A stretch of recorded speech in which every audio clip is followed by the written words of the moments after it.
तो ए तो right answer is your B. बेटा यहाँ पे क्लियर कट बना है नॉन मटेरियल फैक्टर। बेटा ये मटेरियलिस्टिक चीजें नहीं है। मटेरियलिस्टिक चीजें हम जिसको गिन सकते हैं, देख सकते हैं, छू सकते हैं। मटेरियलिस्टिक चीजें फ्रेंडशिप को छू सकते हैं, गिन सकते हैं, इतना क्या है, ये है वो है। डिग्निटी, सिक्योरिटी, फ्रीडम को छू सकते हैं। तो नॉन मटेरियलिस्टिक और मटेरियलिस्टिक का डिफरेंस समझा। बाकी के देखो regular work, improved wages, wages यानी गिनती कर सकते हैं कितना मेहनताना है कितना नहीं है। Equal treatment, freedom, security and big house, इसको भी देख सकते हैं कि मेरे पास 2 गार्ड की सिक्योरिटी को लगाया, 3 गार्ड लगाया, इतना बड़ा हाउस है, इतना छोटा हाउस है। Family amenities, work environment, learning process, job security, ये भी एक तरह से गिन सकते हैं। बट इसको नहीं गिन सकते फ्रेंडशिप वगैरह को। अच्छा मेरी 10% फ्रेंडशिप इसके साथ है, 10% उसके साथ है, 10% इसके साथ, ऐसा कुछ गिन सकते हैं क्या? This is not possible for me. तो मटेरियल से ये ऐसे एमसीक्यू आते हैं पेपर में, तो इसमें गलत हो जाते बच्चे। इतना हार्ड है नहीं, हम लोग बनाते क्योंकि हमारी थिंकिंग एबिलिटी हमने डेवलप नहीं की उस हिसाब से। हमने क्या सिर्फ रट्टा मारो पढ़ो रट्टा मारो, अरे चीजों को समझो, बहुत इजी है, कोई रॉकेट साइंस नहीं है, ये साइंस है ही नहीं। समझ में आ रहा है? अच्छा वैसे देखा जाए तो economics is a science as well as arts. Economics में साइंस भी रहता है और आर्ट्स भी रहता है, बट ये अभी जो बेसिक डेफिनेशन बता रहे ये हमने ही बनाई हुई डेफिनेशन है डेवलपमेंट की। चलो how to compare different countries of state. अब हमने देख लिया कि एक कंट्री ने पूरे अपने लोगों के हिसाब से सब फैसिलिटी दे दी, मैंने समझ लिया कि हमारा कंट्री डेवलप हो गया। ये तो मैंने समझा हमारा कंट्री डेवलप हो गया, ये मैंने समझा ना। अब इंडिविजुअल लेवल की बात करूं, मैं अपने आप को कंपेयर करूंगा बांग्लादेश, पाकिस्तान, यूएसए या बाकी से। अब उसमें सबसे डेवलप कौन है? यूएसए। आप इंडिया बोल रहे भैया, ठीक है चलो। तो अब ये कैसे मानेंगे, ये कैसे मानेंगे? बोलने से थोड़ी होता है, कुछ तो पैरामीटर सेट किए होंगे ना, कुछ पैरामीटर सेट किए होंगे comparison on the basis of development. तो अभी मेरा टॉपिक क्या चल रहा है? Parameters of comparison for development in countries. समझ में आ रहा है? Between countries. 10 बार बोलो टॉपिक क्या चल रहा है, पेपर में आता है topic. State the parameters for development between countries. ठीक है, कंट्रीज के बीच में कौन ज्यादा डेवलप है कौन कम डेवलप है, ये चेक करने के क्या पैरामीटर्स है, क्या इंडिकेटर्स है, वो देख लेते हैं। बहुत इजी है, यही चीज आपको बस 3 वर्ड में 3 स्टेप में समझनी है। पहला है development can have various interpretation leading to the classification of some countries as developed and other are undeveloped। हम बोलते हैं ना यूएसए बहुत डेवलप कंट्री है भाई, ब्रिटेन बहुत डेवलप कंट्रीज है, और हमारी इंडिया कौन सी है? डेवलपिंग कंट्री है, डेवलपिंग कंट्री है। और बाकी के जो है कंट्रीज है, कैसे नाम ले लूं मैं, पाकिस्तान वगैरह, वो भी बांग्लादेश, वो भी डेवलपिंग ही है बेटा, अंडर डेवलप नहीं है। साउथ अफ्रीका के कुछ कंट्री अभी भी अंडर डेवलप है, अंडर डेवलप है। तो 3 कैटेगरीज होते हैं, डेवलप, डेवलपिंग और अंडर डेवलप। ठीक है, तो अब ये क्राइटेरिया कैसे चूज करते हैं किस कंट्री को किस कैटेगरी में डालना है वो देखेंगे। ठीक है, when comprising entity it is essential to consider both similarities and differences। first instance income is a crucial criteria। सबसे पहला क्राइटेरिया क्या है? इनकम है। अब इनकम यानी मेरी अकेले की इनकम, अगर मैं 1 करोड़ कमा रहा हूं तो मेरा भारत बहुत डेवलप कंट्री है, ऐसा है? तो फिर what income, which income? Sir total income of country, total national income. यहाँ पे इनकम का मतलब होता है, income is a crucial criteria of income. यहाँ पे इनकम का मतलब है, पहला क्राइटेरिया टोटल नेशनल इनकम। यहाँ पे मेरी अकेले की इनकम नहीं हो, टोटल नेशनल इनकम निकालना है तो कैसे निकालेंगे? Sum of all income of populations of country. अब कंट्री में जितनी भी पॉपुलेशन है, जितने भी लोग हैं, उनके इनकम को हम प्लस करेंगे तो हमें टोटल नेशनल इनकम या टोटल ग्रॉस नेशनल इनकम, इस तरह से हमें कंट्री की इनकम दिखेंगे। यहां तक समझा क्या? कैसे समझा? मेरी इनकम आपकी सबकी इनकम जोड़ दिया जाए तो मुझे देश का टोटल इनकम दिखेगा। अब अलग अलग चीजें होती है, ग्रॉस डोमेस्टिक प्रोडक्ट अलग होता है, ग्रॉस नेशनल प्रोडक्ट अलग होता है। ये सीधी बात समझाना इसलिए मैं बता रहा।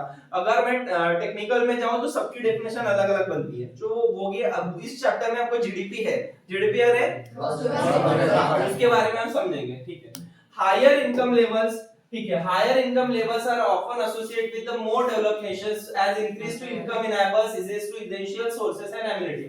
Total income alone is not sufficient measure for comprising countries are properly. अब मुझे बताओ, एक कोई कंट्री है, लेट्स अज्यूम दो कंट्री का एग्जांपल लेते हैं और चीजों को समझते हैं, इंडिया और पाक का ले लेते हैं। इंडिया और पाक नाम की एक कंट्री है, उनका एक एग्जांपल ले लेते हैं, ठीक है। अब इंडिया में बेटा 5 लोग हैं, सपोज इंडिया की पॉपुलेशन है 5 लोगों की, ओके, और 5 लोगों में इनकम क्राइटेरिया इस तरह से, कोई बेटा 10,000 कमा रहा है, कोई 5,000, कोई 30,000, कोई अगेन 40,000, कोई 50,000, ठीक है। कितना हो रहा है टोटल? 135। तो ये इनकम कितनी होगी इंडिया की? 135। अब पाक की बात ले लेते हैं। पाकिस्तान में बेटा, पाकिस्तान में 5 लोग हैं, 20, 25 और 30, इसका कितना आ रहा है टोटल? 100 नहीं आ रहा बेटा? 100 आ रहा है, ठीक है। चलो अगर 100 है इसका, तो अब मुझे बताओ, अब मैं इजीली कंपेयर कर सकता हूँ कौन सी कंट्री ज्यादा डेवलप लग रही है इनकम के प्रायोरिटी पर? फर्स्ट लग रही है, फर्स्ट लग रही है। अब पाकिस्तान के लोग बढ़ गए, पाकिस्तान के लोग बढ़ गए, इसके 20, इसकी 10, इसकी 30 और इसकी 20, कितने हो गए अभी? यहाँ तक तो 100 थे, तो 30 और 30 60 और 2 80, 190, 180 हो रहा है। अब पाकिस्तान की इनकम कितनी हो रही है बेटा? अब बताओ कौन सी कंट्री डेवलप है?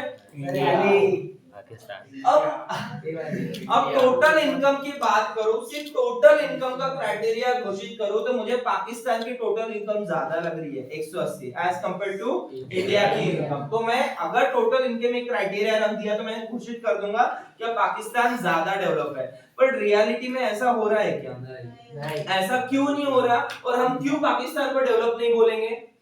क्यों पाकिस्तान को डेवलप नहीं बोलेंगे? सर क्योंकि उसका ज्यादा पॉपुलेशन मिला के 180 रुपए कमा रही है, इधर से 5 लोग, तो Yes. Total income ground reality नहीं शो कर रहा है। ओके, अब यहाँ पे इन्होंने एक बोला ग्राउंड रियलिटी क्या है? ग्राउंड रियलिटी का मतलब होता है पर कैपिटल इनकम, पर कैपिटल इनकम या फिर एवरेज इनकम। अब मुझे बताओ, अगर मैं यहाँ पे एवरेज इनकम निकालूं इंडिया के पीपल की, एवरेज इनकम, एवरेज इनकम का फॉर्मूला या पर कैपिटल इनकम का फॉर्मूला पेपर में पूछता है। पर कैपिटल इनकम का मतलब होता है इंडिविजुअल एक पर्सन की इनकम कितनी है। पर कैपिटल इनकम का फॉर्मूला क्या है? पर कैपिटल, पर का मतलब होता है सिंगल, कैपिटल इनकम एक पर्सन की इनकम कितनी है, ठीक है। वो कैसे निकालते हैं मुझे बताओ, कैसे निकालते हैं? Total area, total income upon total population. Very good. अब यहाँ पे थोड़ा ध्यान रखिए ना, total income divide by total population. यहाँ पे थोड़ा गड़बड़ है। क्या गड़बड़ है? क्या गड़बड़ है? अब ये जो इनकम, हाँ चलो इसके लिए अलग अलग निकाल लेते, फिर गड़बड़ देख लेते क्या गड़बड़ होती है इससे। Total income divide by total population.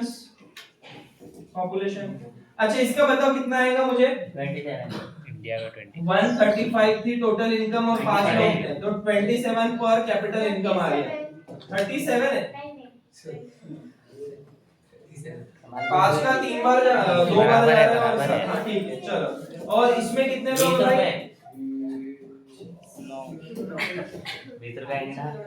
20 ऊपर नहीं आएंगे, यानी 20 आ रही है पर कैपिटल इनकम। अब मुझे बताओ कौन सी कंट्री ज्यादा डेवलप लगती है? इंडिया की पर कैपिटल इनकम हमने निकाला था 27 रुपए, यानी हर इंसान की इनकम इंडिया के पर कैपिटल इनकम यानी पर व्यक्ति इनकम जो है पाकिस्तान के पर व्यक्ति इनकम से ज्यादा है।